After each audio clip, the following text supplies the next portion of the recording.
कक्षा 4 पाठ 7 सच्ची पढ़ाई। प्रस्तुत प्रेरक प्रसंग में बताया गया है कि विद्यालय में जाकर पुस्तक पढ़ना ही सच्ची पढ़ाई नहीं, वरन मैत्री, सहयोग और प्रेम भाव भी को सीखना भी पढ़ाई है।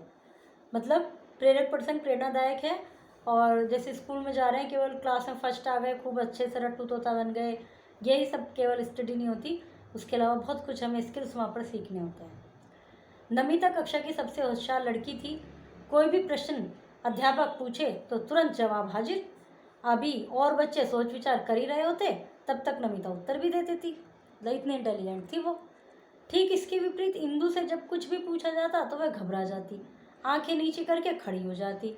कभी कभी तो उसे जोर से डांट भी पड़ती थी, तब इंदु रोने लगती।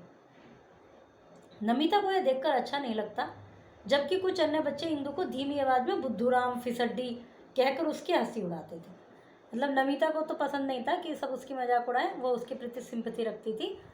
और जो लड़की थी इंदु, वो थोड़ा पढ़ाई में भी डल थी, कॉन्फिडेंस नहीं था, वो रोने लगती थी कुछ भी पूछा जाता था उससे। एक दिन आधी छुट्टी के समय नमिता ने देखा इंदु उदास और अकेली विद्यालय के लॉन की बेंच पर बैठी, जो मैदान में बेंच होती है। उसका टिफिन भी उसके पास बंद पड़ा था। उसने पूछा, तुमने लंच क्यों नहीं किया? नमिता ने पूछा। उसने कहा, मन नहीं था। इंदु ने कहा धीमे से, नहीं नहीं, तुम्हारी मम्मी ने कितने प्यार से तुम्हारे लिए लंच बनाए, तुम उसे नहीं खाओगे तो उन्हें कितना बुरा लगेगा, तो और तुम्हें कमजोरी भी अनुभव होएगी। वो तो उन्हें तो वैसे फील होगा, और तुम्हें थोड़ा भूख की वजह से तुम कमज़ोर फील करोगी। मम्मी के प्यार को तो मैं जानती हूँ, पर कक्षा के बच्चे मेरी हंसी उड़ाते हैं ना, तो मेरा मन दुखी हो जाता है। इंदु रुआसी होकर बोली, वे बहुत गलत करते हैं, पर तुम फिक्र ना करो, मैं तुम्हारी सहायता करूँगी। नमिता ने कहा, सच? तब तो मेरी सारी मुश्किल हल हो जाएंगी।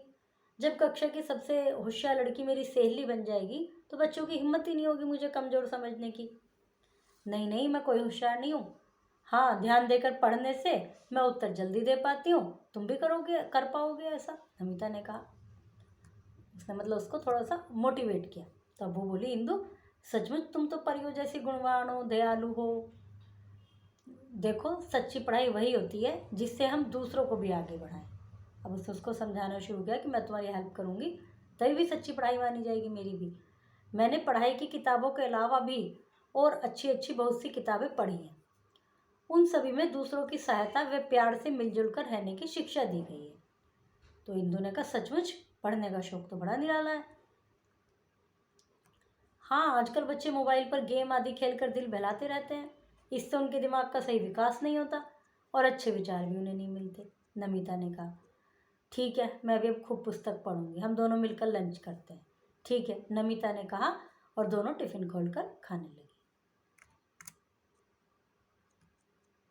इंदु से जब प्रश्न पूछा जाता तो वह क्या करती? घबरा जाती। बच्चे इंदु को क्या कहते थे? फिसड्डी। नमिता ने इंदु की सहायता करने का वायदा किया। इंदु ने